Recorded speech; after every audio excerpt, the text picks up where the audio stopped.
Here we go. Here we go. Another episode coming at you. This one's with Brett. He's the co-founder of the Meat Mafia along with Harry. Harry was the episode number 1, first guest that was published on this podcast. And I think you'll enjoy this one. It's epic. Talk about the mission of the Meat Mafia, a media company focused on nutrition in the health space. We'll talk about the vision and the genesis, the origin story. How'd they go from scratch to over 100,000 followers in 8 months, 120 episodes of the Meat Mafia podcast with some of the biggest names in the space. We dig in. Appreciate you tuning in. Hope you enjoy. All right, I'm here today with Brett. How are you today?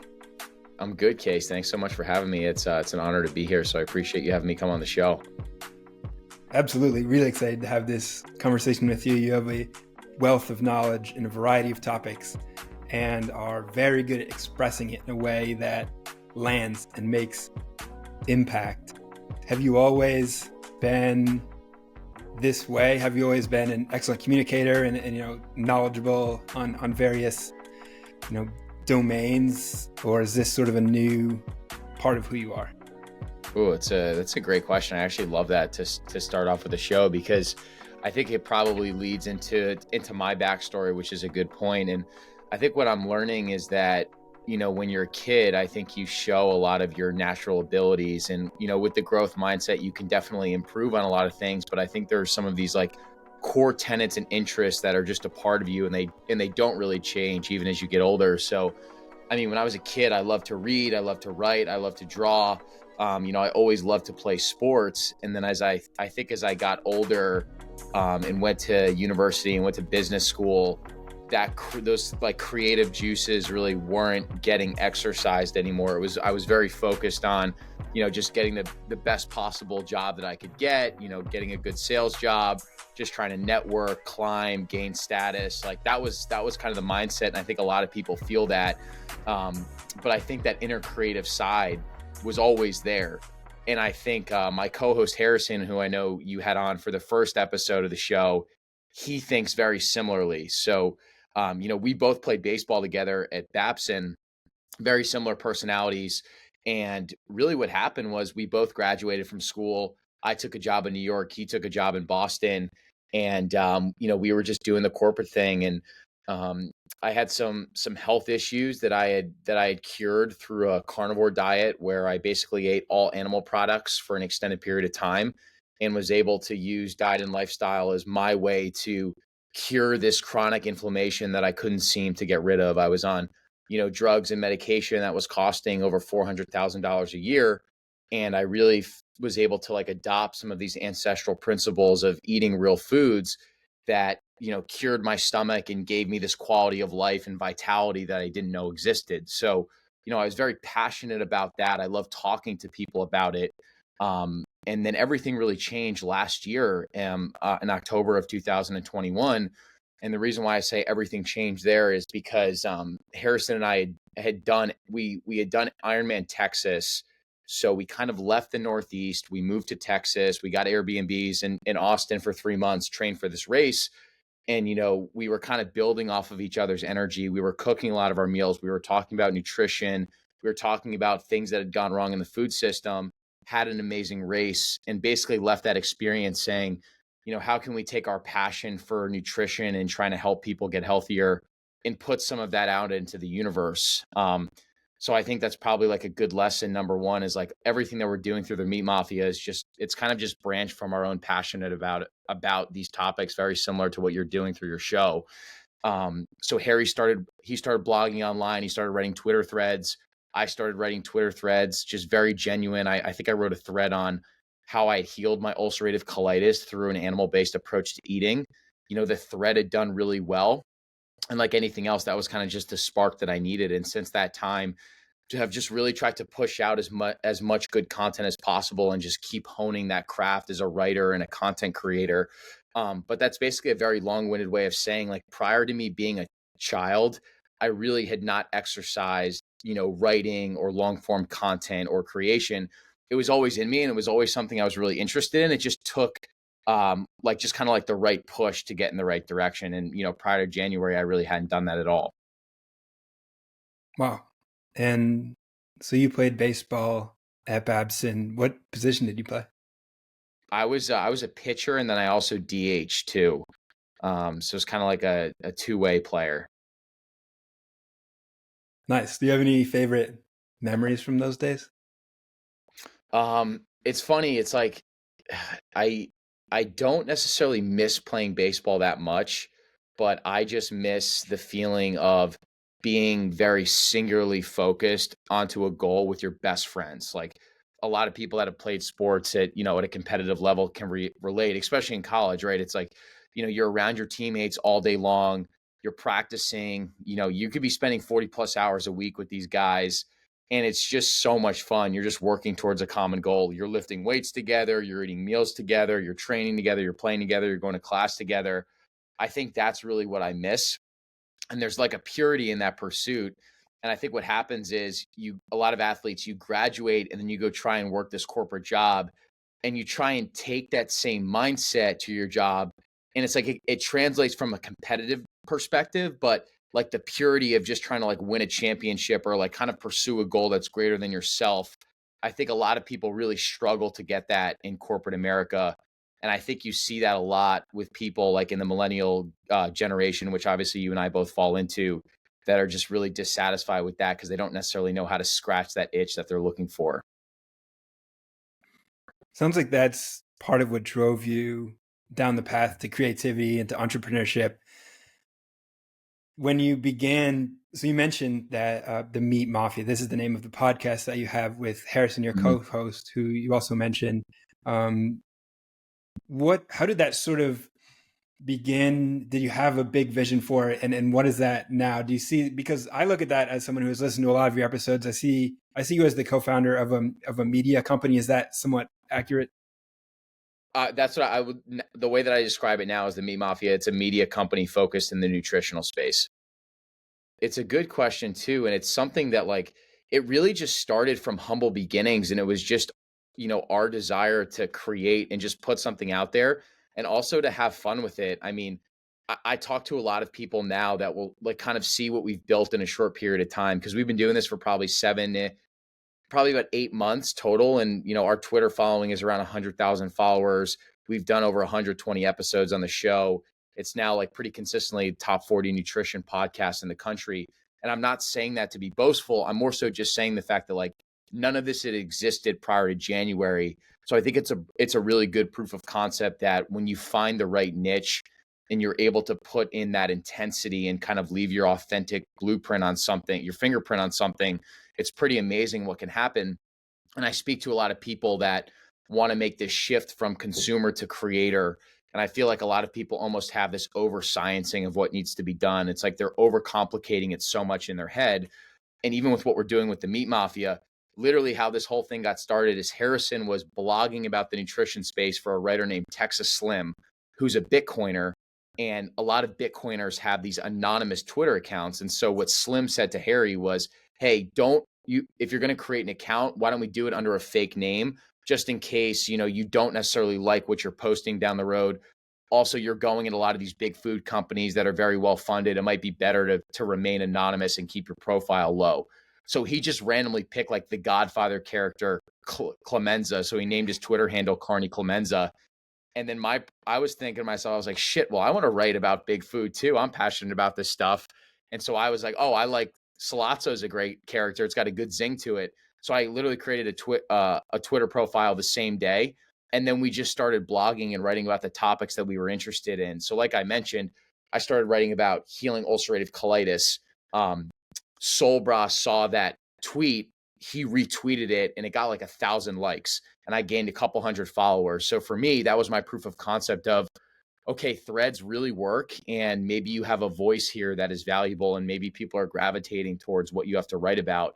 And then I started, writing about other things that I was interested in, something that you and I have connected over, like the benefits of incorporating organ meats, the consolidation of the beef industry, how we started demonizing saturated fat, how the size of our chickens are so artificial compared to what they're meant to be, and found this niche of like telling stories in the nutritional space that kind of give color to why we're so unhealthy as a country.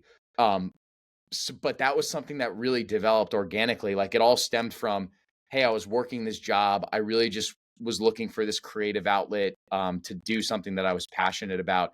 And there wasn't a lot of thought behind it. So I think it's pretty cool, what you can turn something into just with like that initial spark and like just continuing to take action and just keep creating every single day.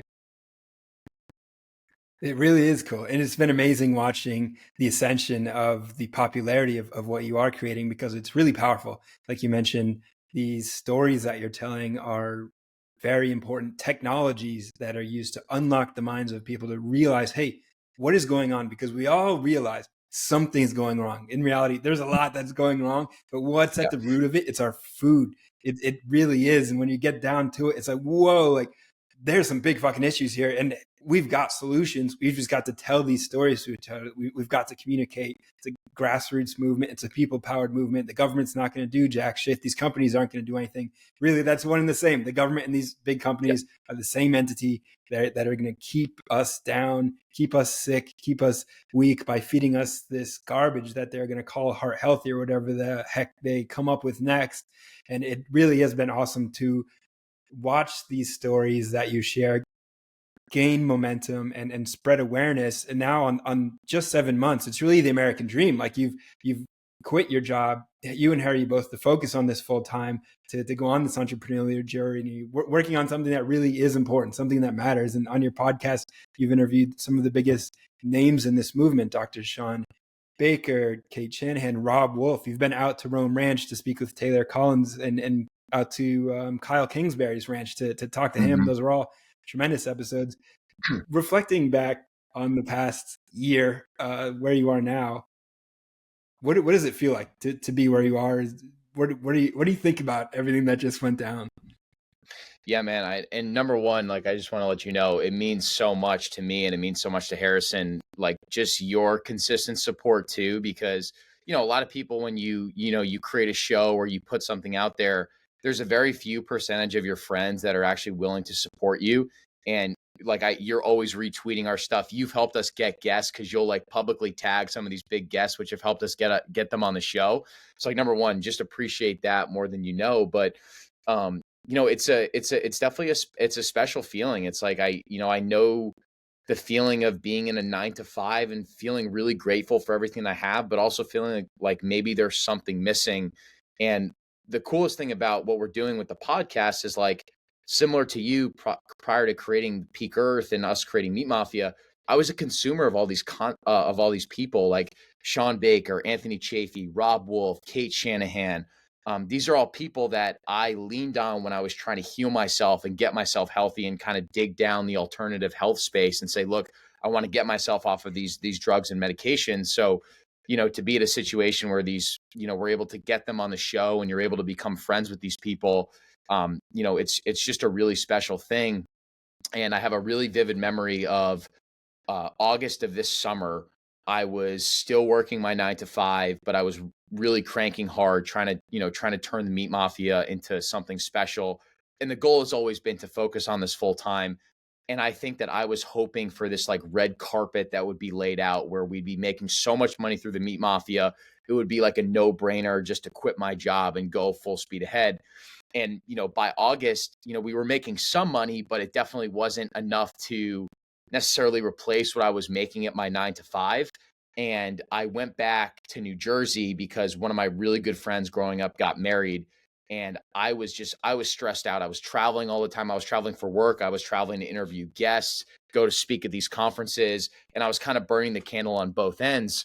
And started noticing some of my old stomach symptoms were starting to flare up. So I was really nervous that I was maybe having like a colitis flare up. I was worried I was going to have to get back on medication or something like that. I ended up getting a colonoscopy. Everything was okay. But that was kind of the reminder for me that like life is very short, and to build everything that we're doing into what I think we can build it into, this old 9 to 5, this version of Brett 1.0 basically needs to go, and you need to trust in what you're doing. And I don't think that red carpet necessarily exists. I think maybe for some people it does, but I just said to myself, I was like, look, you have savings, you're starting to make money, but more importantly, you're trying to build a brand and you're trying to help save children's lives and help make people healthier. So like lean into that in a mission that's so big that it scares you, and just trust that everything else is going to work itself out.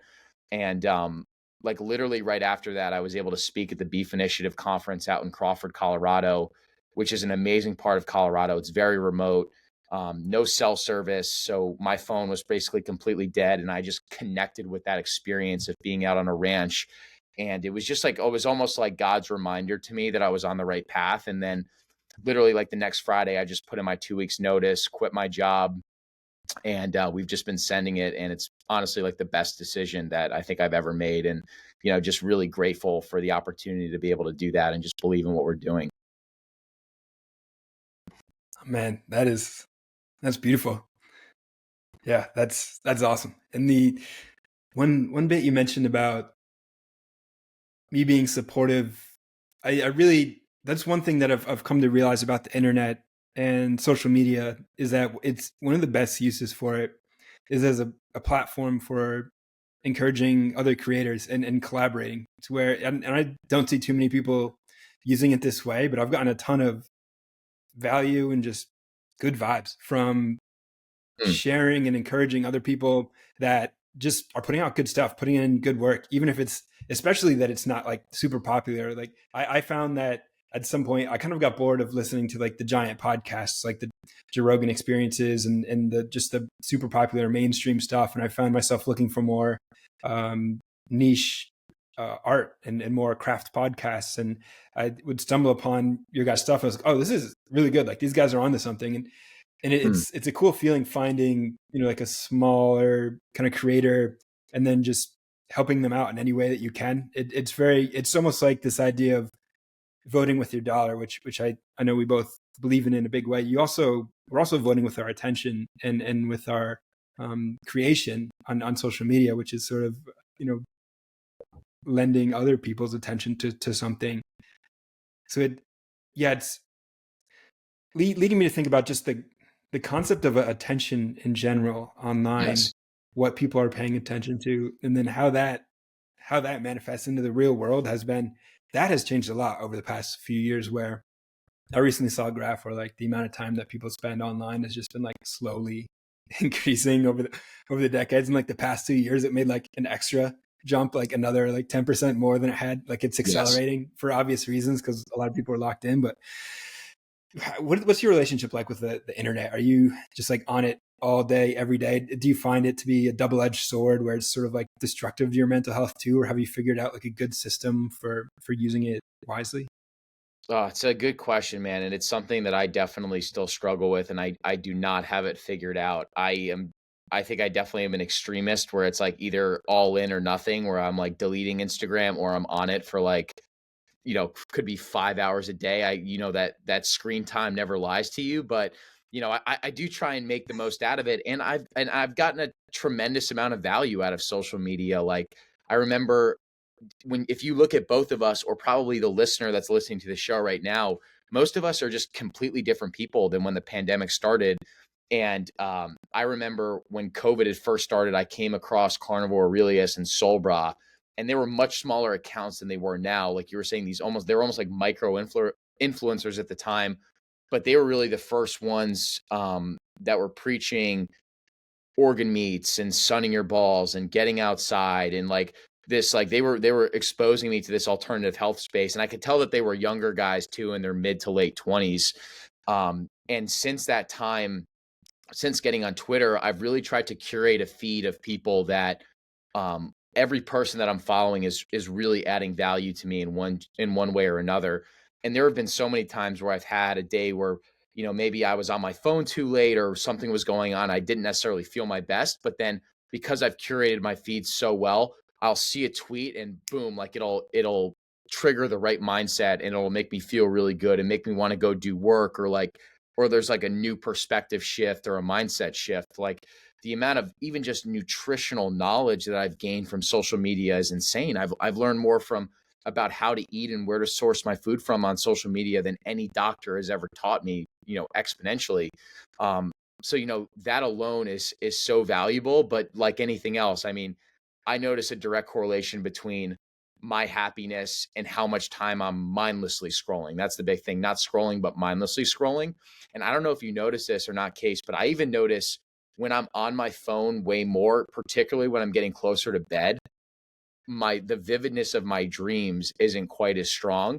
Whereas if I'm like drinking some glycine tea or reading before I go to bed, or like really limiting my screen time, I have way more vivid dreams and more clarity of that. So it's just anecdotal, but I think it's interesting nonetheless. That is interesting. I haven't paid attention to that, but I would not. That sounds likely to me, to where I know that I certainly feel having the glowing screen at night, I know there's science saying that it's bad. Even if I have the blue blockers on, it doesn't feel good. It feels like it's always when I'm feeling me doing something that I feel like I have to be doing, where it's night and day versus reading a book or just having a conversation or anything that doesn't involve a screen really. And Yeah. yeah, the connection with the dreams is something I'm going to pay attention to. What do you think what are dreams in your perception?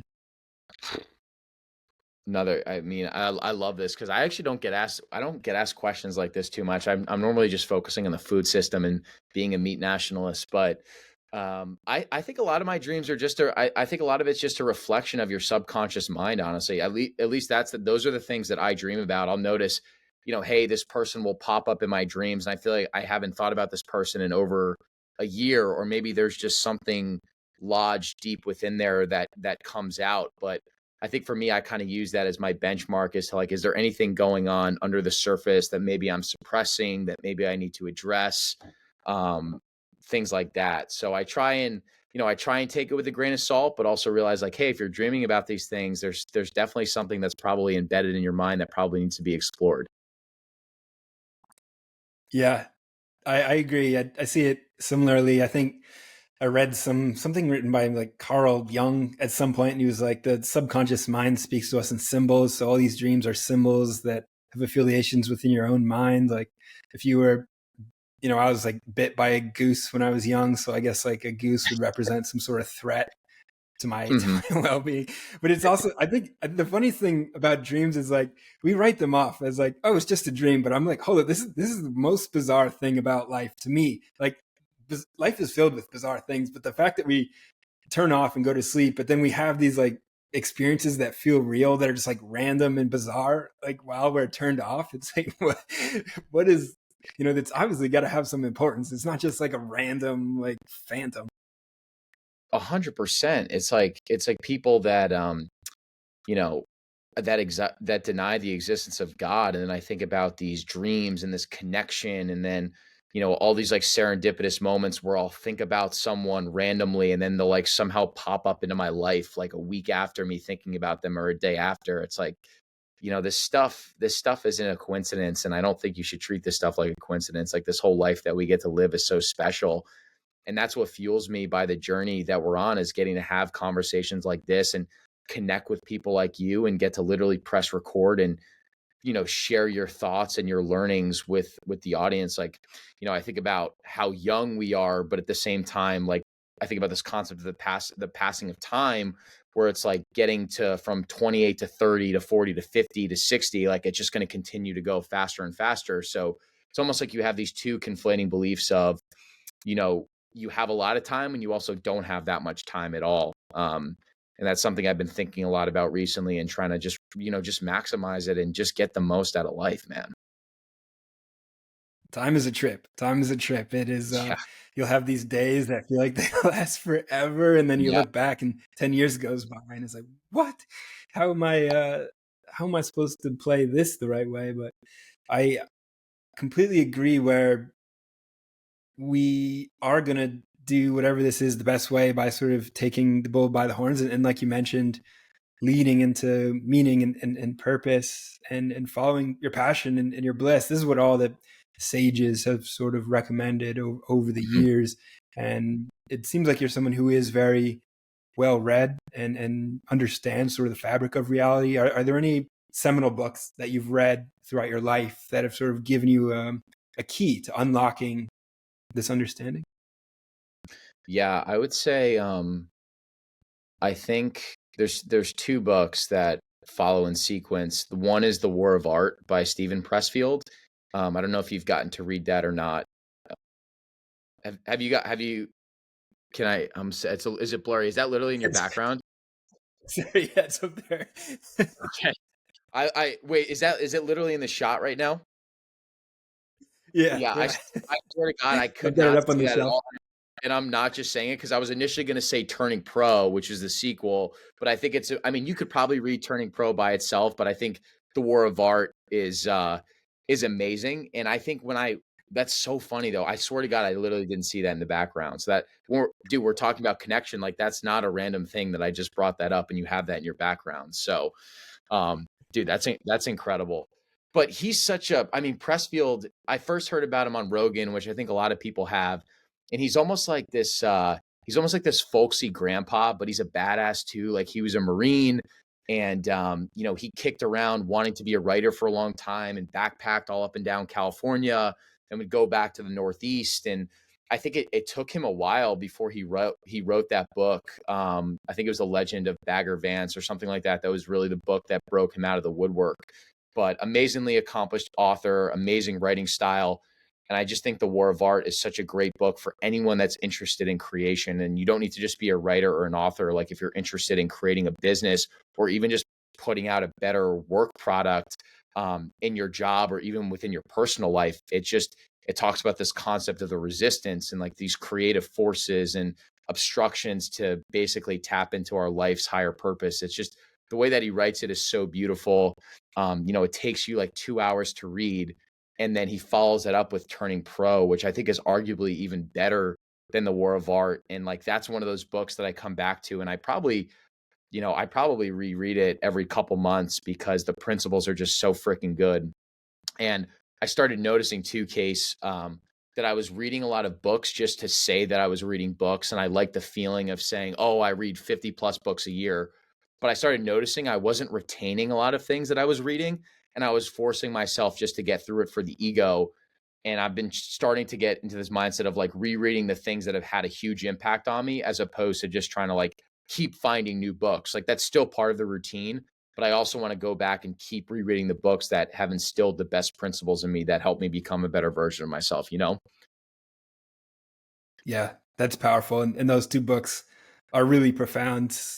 Absolutely stand among the best books that I've Mm, ever come across. Is just the concept of resistance is such a powerful one because before that conceptualization landed in my mind, there's this quote that something like the unseen forces will run your lives until you sort of like get a grip on what it is. And I totally botched what I was going for, but I think you get the idea of what I'm saying. Is we're surrounded by these forces, and the only way to sort of get a grip on them is through like language and understanding and conceptualization. And The War of Art does an excellent job at letting you know, hey, there's this force inside of you. It's called resistance. It's holding you back from evolving and ascending on the path towards your mm, highest self. And it's your duty as a being on this planet. It's your spiritual journey. It's your destiny to overcome this force on a daily basis. And it never stops. It doesn't matter mm, how successful you get. You could be Elon Musk. You could be the most, Leonardo da Vinci, name a famous artist. They're facing resistance every day. And when they go out and they decide to be bold, they decide to take the next best step, it's always going to feel a little bit uncomfortable. That's when they're facing resistance. And it could be as little as someone deciding to make a burger for lunch, something healthy, or going to the gym and instead of sitting and watching Netflix. That's overcoming resistance. It doesn't have to always be grandiose. It's these little steps that lead us towards a better self. And you mentioned a growth mindset early on in this conversation, and that's another powerful conceptualization where no matter what you are, no matter what you're facing, it's like not stuck. It can fix everything. Everything can change. Everything can mold. We're mostly just energy clouds on this mhm, planet. We're not really that solid. So we're shaping ourselves out of clay. We're moldable. We're mm. malleable. And every time we decide to take action, we're shaping that clay to a different figure, to a different form. And that resistance concept is just such a beautiful one that is absolutely worth being a mainstream concept. I think everyone should be aware of that and integrate it into their lives. It's so well said, man. And to your point, you'd mentioned Elon Musk. I've been thinking a lot about this concept because I was watching a couple of his clips on his interview with Lex Friedman a couple of years ago. And I think that Lex had asked him the question of like, what advice would you give to someone in their 20s? And he basically just said, try to be useful to society. It's really hard to be useful. And that it really, there was something about the way that he said it that just blew my perspective, because I think so many people go through life expecting the world to give them something. And we've kind of gotten away from this ability that we should actually be serving the world and serving our community through our unique gifts. Um, so that's why it's like what the Meat Mafia is it's embodying these ancestral principles of being able to take control and take autonomy of your diet, the way that you exercise, the way that you train, basically like laying this base layer of health that will allow you to be useful. Like you were mentioning, the resistance is a lot harder when you're watching porn and you're not eating well and you're not exercising. You become literally a shell version of yourself. There's just like, you're in this like metabolic fog. You don't know what to do. It's like, I don't know how there are like fat CEOs in the world, because when I'm not doing this, I'm not firing anywhere closely to what I could be doing. Um, so that's why I think this concept of of resistance went and tying that into nutrition and also just like serving society is just like, it's like this really interesting convergence. And that's really what fuels me a lot, is how can I add as much value to society as possible and stop focusing so much on myself and realizing that like I've been given so much amazing opportunity. Like I've been given enough. Like if I try and give back and be as useful as possible, I'm never gonna have to worry about being happy. I'm never gonna have to worry about having money or having a spouse or having kids. Like all that stuff will follow just from me putting on that mindset of like, serving others and being as valuable as possible and building something of value too. I agree. It's such a powerful perception and a way to present yourself to the world that is as having being a service, selfless in a way. And that's also something that's pretty deeply rooted in a lot of the spiritual texts where they, recommend being selfless, like put yourself aside, serve the community. And I think Jordan Peterson talks a lot about this is part of becoming an adult, being a man, being responsible, saying like, I'm here to serve. Like I'm not a child. I'm not trying to just placate my own needs. I'm here to put my needs aside and serve the society in a greater and more powerful Mm. way. And I'd like to link this back to what you are doing with the Meat Mafia for a moment. I know at some point you'll probably get sick of talking about ulcerative colitis, but I'm curious, what is that and how did you heal it? What was the process of getting that in order? I would like to sort of clear that up because we mentioned it a little bit. Totally. No, and I appreciate you asking. And I honestly probably will never get um tired of talking about it, because it's like you saw when you and I first started following each other, I posted that picture of myself when I was flared up and I had cystic acne all over my face compared to now, and it's literally a different person, just like the transformation that you'd posted over a decade, just how much you've improved. And people, you need to people, especially men, we need examples of other men to prove that like the body and the spirit is incredibly malleable and you can turn yourself into something way more than you ever thought was possible. um, so for me, so ulcerative colitis it's an incurable autoimmune disease. It's somewhat similar to Crohn's, irritable bowel syndrome, some other autoimmune diseases, or eczema, psoriasis, rheumatoid arthritis. Um, these diseases were like virtually non-existent 100 plus years ago. So if you look at a graph of instances of autoimmune disease over time, it literally is like, looks like this exponential increase over the last like 50, 60 years. I think there's about 25 million people in the US with autoimmune conditions. And so what they say are these things, that these diseases are incurable. So the best that you can hope for is putting these things into remission, but you're never ultimately going to be cured. And so for me, I started noticing that I was having symptoms of UC when I was 21 years old. So I was in between my junior and senior year of college, and I was working an internship in New York City, and I was living at home with my parents in New Jersey. That's where I'm from. So as part of that, I would take the train in 2 hours in, 2 hours home. So it was like a 4 hour commute each way. And what I was noticing is that that commute was becoming harder and harder and harder because I was having to go to the bathroom so many times in like a public train. And I started noticing in the beginning of the summer that there was a little bit of blood in my stool. And, I don't know if it was because I was young or if I was like just naive or dumb or thought I was invincible, but I just didn't really say anything. I was like, oh, out of sight, out of mind. It'll probably just go away on its own. And, looking back, my lifestyle, it completely makes sense, right? I was binge drinking every weekend. I was stressed out because of baseball in my school. I was eating terrible. I had no idea how to cook, typical college. I'm eating fried food out. I'm going out and drinking. I'm eating a pizza cooked in seed oils. So I'm doing all these things wrong and I'm not nourishing my genes with the appropriate inputs. And eventually it caught up to me. So literally by the end of that summer, over a 3-month period, I was going to the bathroom somewhere between literally 20 to 30 times a day, straight blood, and ended up getting checked into the hospital. I took a cab in from New York City to my local hospital in Princeton, New Jersey, and got a colonoscopy and got diagnosed with ulcerative colitis. And to answer your question, UC it's basically extreme inflammation in your large intestine, which is your colon. Crohn's is the same thing. It's just in your small intestine. So they're very similar. And you're so inflamed that your body just isn't able to process any of the food. It's basically just on fire, and it's not doing its job of absorbing the nutrients that you're putting into your body. That's why you're losing so much weight, because it's just all going right through you. And these ulcers are so inflamed that it's like you have blood coming out of your stool. Not to give you too much information, but this stuff's important to talk about, because especially most people don't realize this, but most people that have UC or irritable bowel syndrome are men in their 20s. And I don't think it's a coincidence why that is. It's like, especially as men, we're taught to just, be tough or keep things in.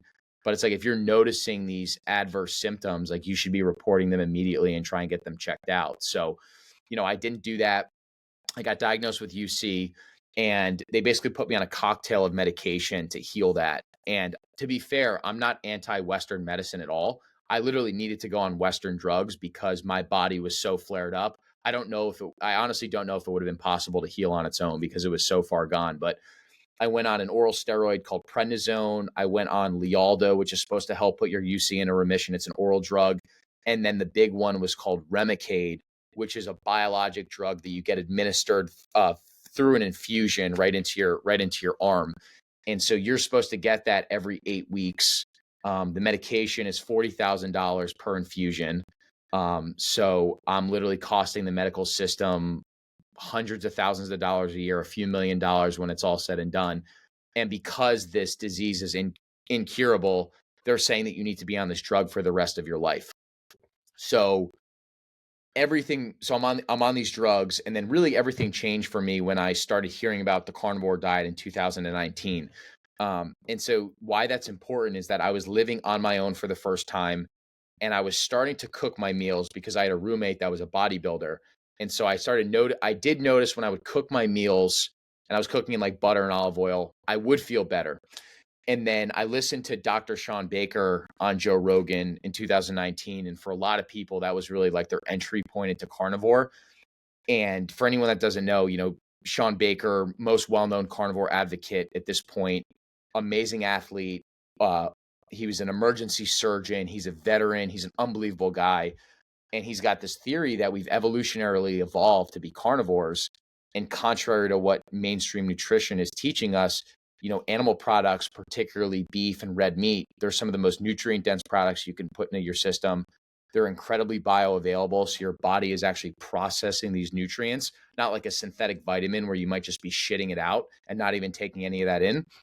And it's also incredibly healing to the gut because it's almost like an elimination diet where you're getting rid of a lot of these, fake foods like you referred to that, they're food-like substances. They're not actual foods grown in nature or grown in soil. So after listening to that podcast, I ended up going on a carnivore diet because I was also seeing that people with UC and Crohn's were anecdotally reporting that they were healing their diseases by going on this diet. And so, there's no studies around any of this stuff because it's still so new and it goes against the standard narrative around nutrition. But anecdotal stories are so powerful. And I think that's like a really important lesson with my story is that you don't need a peer review study for everything. We've kind of lost this ability to internally take stance of like what is going on, and just be willing to experiment with our diet and the food we put into our system. So, for myself, I started eating this way: steak, ground beef, chicken thighs, some fish, some eggs. I was still drinking coffee. I didn't cut out coffee, but I was basically cooking all my meals. And I literally noticed within the first 5 days that I went down to going to the bathroom like two times a day. And, at the time I was like 5 to 6. So to be in a point where I'm going to the bathroom 30 times a day, I lost 30 pounds to I'm in the best shape of my life. I'm doing Ironmans, I'm doing marathons. And now I'm only going to the bathroom 2 times a day. It's seemingly unheard of at the time. Now we're seeing so many people that are going carnivore and animal based, and they're healing these incurable autoimmune diseases. But, and like anything else, right? It's like you start to learn your dishes, you start to learn how to cook, you feel amazing, your energy feels great, your skin health is improving, your lifts in the gym are getting better, you're popping out of bed with, vigor and energy. And it really just becomes fun, and it becomes part of your lifestyle, and you start teaching your friends and your family about it, and everything's kind of just grown from there. And so now I'm about, 3-4 years of doing this now. And, I was able to get off of the Remicade drug last year because my inflammation and my microinflammation had gone away. So for me, that was like the proof of concept of that diet and lifestyle really do work. And unfortunately, there's very few doctors that are willing to talk to us about these things. But, the body is an incredibly resilient and healing piece of machinery. And, when you nourish your body and your genes with the right foods and the right inputs, it's pretty amazing what it's capable of doing. And so that's a lot of our goal case through this show, is to expose people to that and try and just keep gathering experiences and examples of people that are healing themselves through the right foods.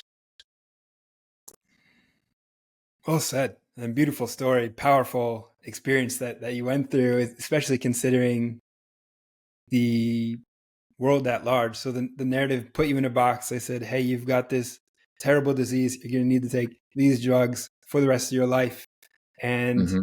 outside this box, you heard this voice of a guy spreading truth, spreading light. He's like, hey, if you only eat meat, things are going to get a little bit better. And even though the same box you're in is like, oh no, meat is unhealthy. Meat is a carcinogen. It causes heart disease. And you're like, well, maybe this guy's right. Like, let me try that out. All of a sudden, you're not just doing okay. You completely heal an incurable disease. You're getting off these drugs. You're out of the box now. You're running Ironmans and marathons, basically proving that this box is built on lies. The entire box.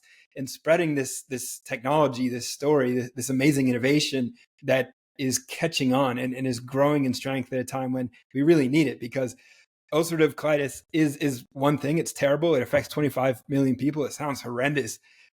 But there are other similar parallel diseases, as we call them, manifestations of inflammation, whether it's obesity, diabetes, to name two massive ones that are affecting probably, I don't know, 8x as many people. And those Mm-hmm. can also be cured through a carnivore diet. There's a beautiful thread, one among many, that Dr. Sean Baker has on Twitter that just has success story after success story of people healing themselves by eating only meat, which we know the reality of, which is, hey, this is the most nutrient dense food on earth.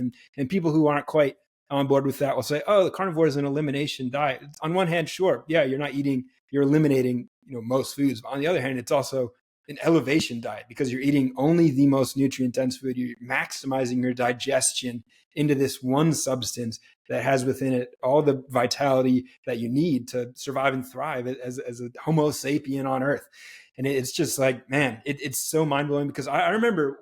So my journey with this is kind of similar to yours in a way, because I was 22 and I had this tumor growing out of my wrist area, and I thought, it'll go away, whatever. And then Yeah. it just kept growing kind of slowly. And one day I was playing beer pong and I banged it on a table and it started bleeding all down my arm in the middle of a party. And I was like, oh, I need to go to the doctor, I guess. This isn't going away. And then at that point they cut it out, and I was like, okay. They're like, this is a tumor. We'll test it. Maybe it's cancerous. Maybe it's not. I had a stressful week. And they're like, it's malignant. It's nothing. I was like, well, it's not nothing, but something I'm doing isn't quite right, because I shouldn't be having a tumor at 22. And then I heard Rob Wolf on the Joe Rogan Experience, similar experience, but a slightly different paradigm. And I got enamored in paleo, but that led me to becoming much healthier. I got rid of a ton of depression, anxiety, my acne went away from that. But then in 2015, I started being bombarded with plant-based propaganda as someone who really loves nature and has always loved the idea of environmentalism, just the fact that like, hey, we should take care of the earth because it's like really our extended body. That led me eating more plant-based, which then destroyed my health. So at that point, I was confused as hell because like, what is the right way to eat? So I started studying everything and finding the corollary. And it seemed like, okay, vegetables are the one thing that everybody agrees on. But then here come these carnivore guys and they're like, well, actually, hold up. Maybe the vegetables aren't so good. It's fucking wild. The entire landscape of nutrition and the fact that we have this thing we have to do every single day, eat food. And there's a million different ways. It can be pretty confusing out there. Oh my gosh, it's such a great story, and it's so true, right? It's, we're overwhelmed with content, we're overwhelmed with information. We consider ourselves to be the apex predator. We have so many incredible inventions, the footprint that we've left on this earth, yet we're the only species that really doesn't know what to eat. Like you're saying, do we eat meat? Do we eat fish? Do we eat fruits? Do we eat vegetables? It's like, and there's great arguments for all these things, but and we can think about that for a while. But the fact is that what we're doing isn't working, right? If it was working, 70% of adults wouldn't be overweight or obese. 40% of our children now wouldn't be overweight or obese. Like 1 out of 10 kids has fatty liver disease from sugar. So basically a disease that like aged alcoholics would get, our kids are now getting. And the fact that there's still this resistance to experimenting with a carnivore diet or meat-based diets is so interesting. And to your point, when I first went carnivore in 2019, I was working at a tech company in New York. So, as part of that, there are a lot of engineers that have degrees from Harvard and MIT and some of the smartest people that I ever met. And at the time I would cook up like a pound of ground beef or steak or chicken thighs and just heat it up and bring it into the office and just pound it. And people would come up to me, literally like 50 pounds overweight, drinking Mountain Dew and getting insomnia cookies from down the street. And they would ask me, they would be like, dude, aren't you going to like, isn't eating meat like not healthy? Like, aren't you going to die of a heart attack? And in the back of my mind, I'm like, you're 50 pounds overweight. I'm curing my autoimmune disease. And you're telling me that I'm going to die of a heart attack. And I think that really encapsulates a lot of this. It's almost like a nutritional psyop that we've lent ourselves to. And I think with this show, I'm not going to tell anyone how that they should eat because I don't think it's my right to do that. But I do want to encourage everyone to experiment and do their own research and figure out what approach makes the most sense for you. Like you said, you went paleo, you felt amazing.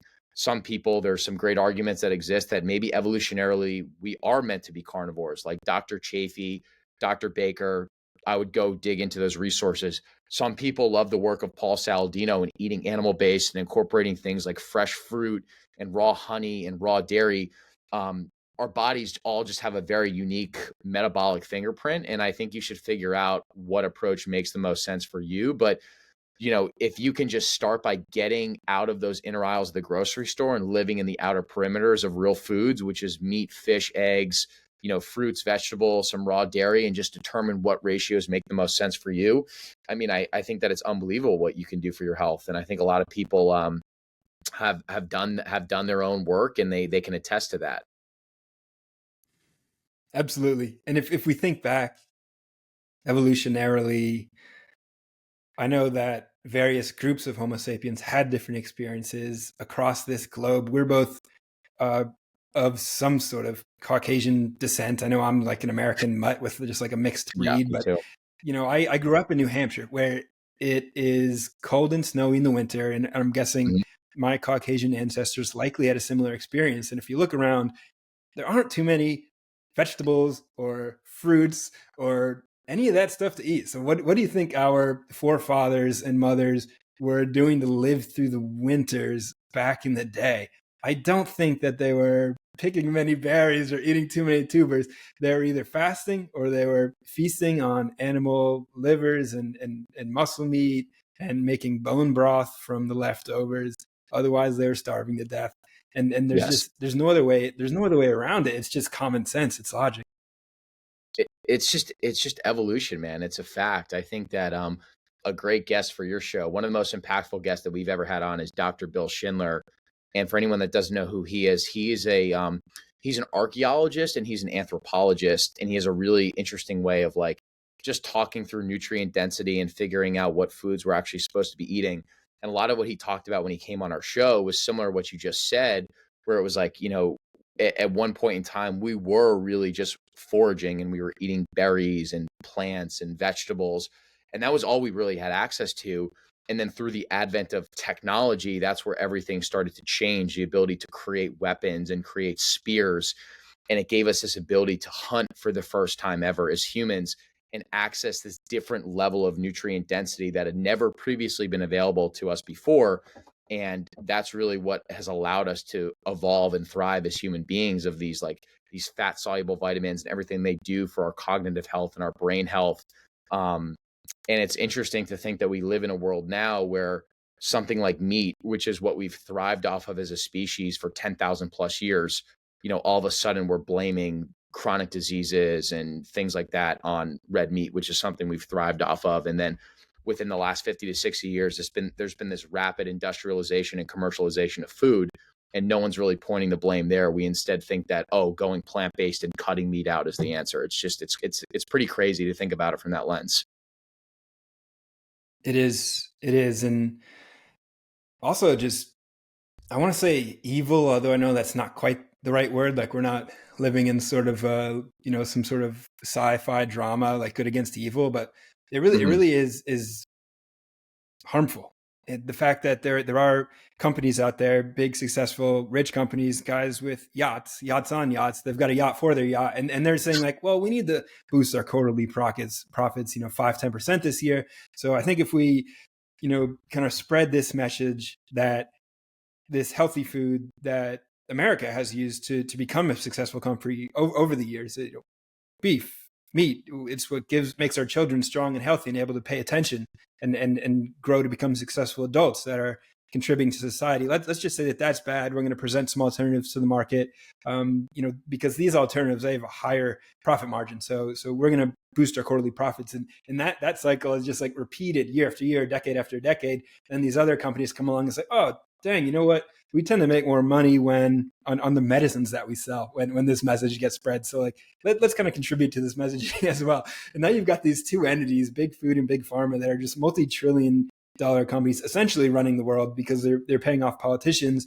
And we, the people, are sitting and struggling under the weight of these lies, trying to spread some light and spread some truth and say, hold on, like, my experience is different from what I see everywhere. I'm going to tell a friend. I'm going to tell a friend to tell a friend. We're going to spread the word on social media because it's the key to unlocking quality of life is having proper nutrition. That's really the foundation, because everything else is linked to it. Oh, it's such a powerful point, man. It's so important. And when you start to go down this whole journey, your friends that are maybe eating a standard American diet, they will look at you like you're crazy, and they're going to be like, "Oh, like, don't you miss this food or that food?" And it doesn't mean you can't have those things sporadically, right? Like, I'm back in New Jersey right now visiting my parents.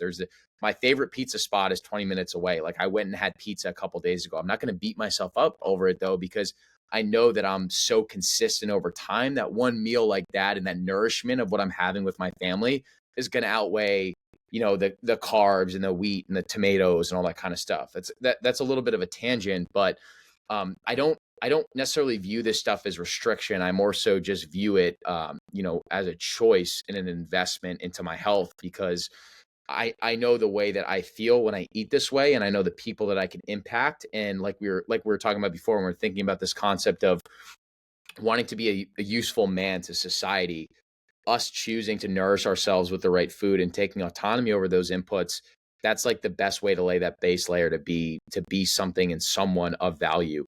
So it's not something to take lightly. This is genuinely your health, and I don't think we're getting another shot at this thing. So why would you not try and maximize the time that you have in this meat suit, however long that's going to be?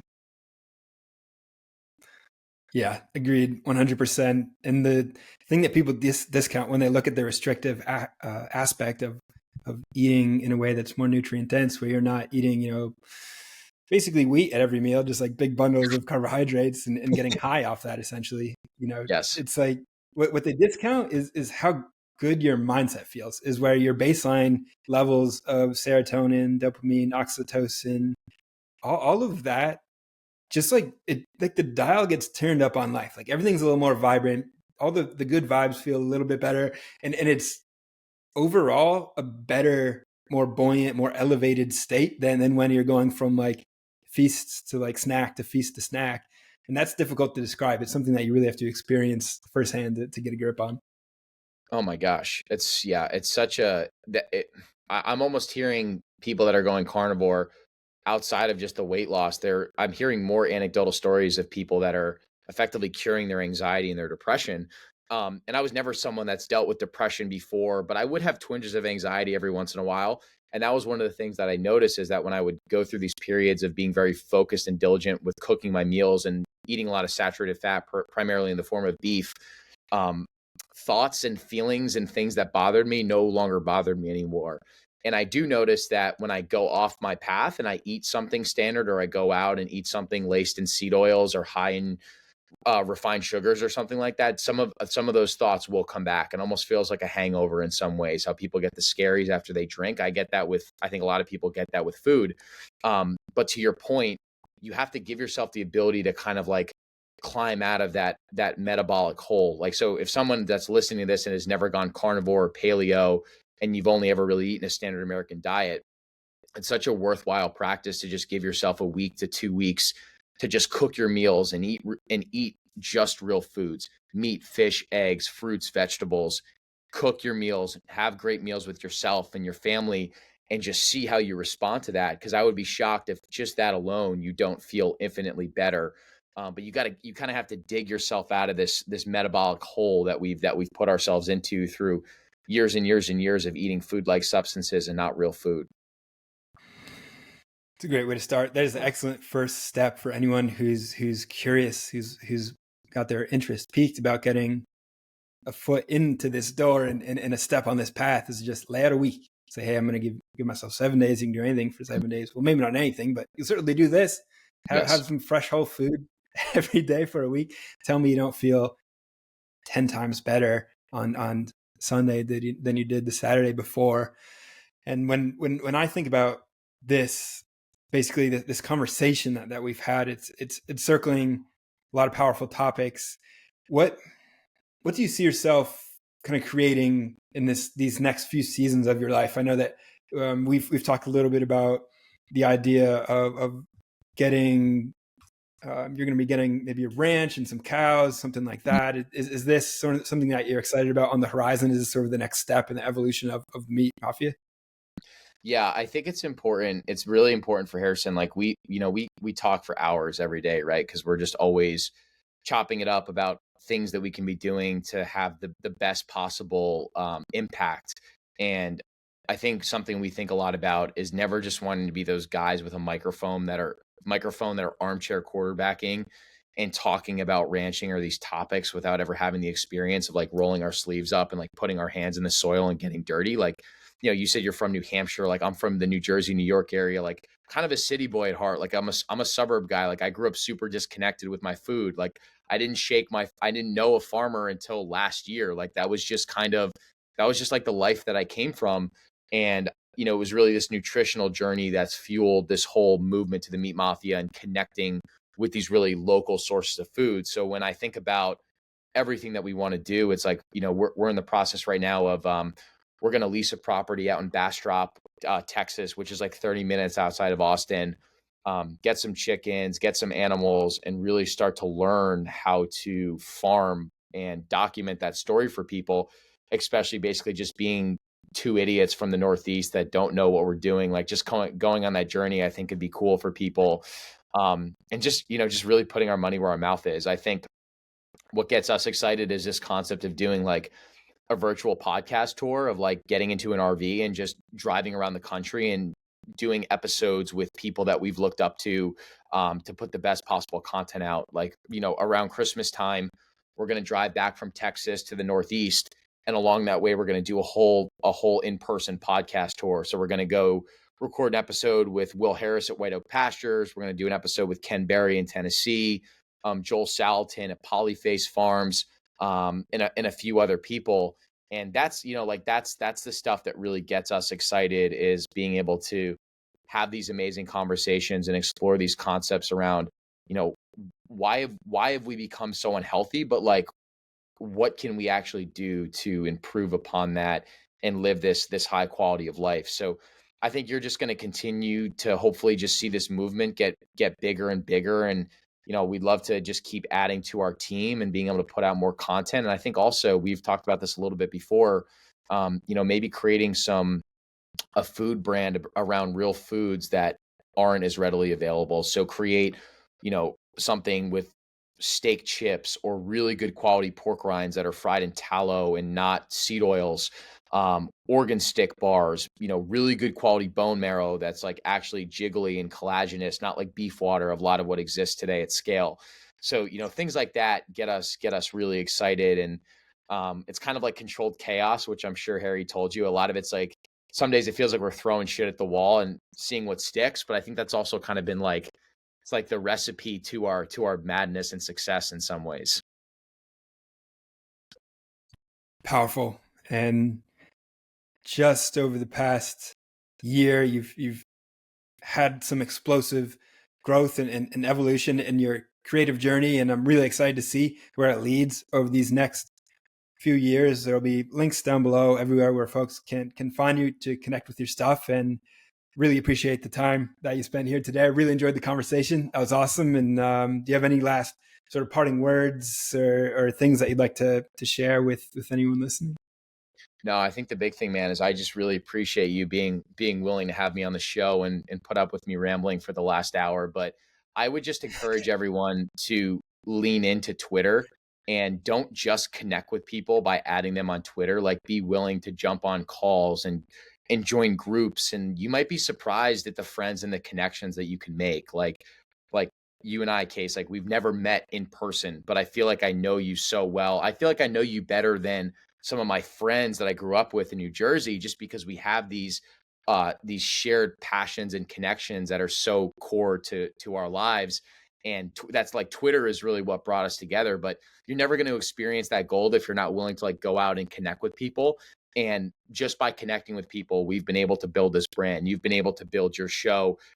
We have so many buddies that are doing amazing things in this space. And a lot of it is like honing into the leverage of the internet and using it as a tool to get to where you want to be. So I just hope that, like, if there's anyone if there's anyone listening to this and they're on the fence about creating, like, just taking action and taking that first step, man, is like, that's so much of the battle. And I think that that if you can take that first step, a lot of things will naturally solve itself from there.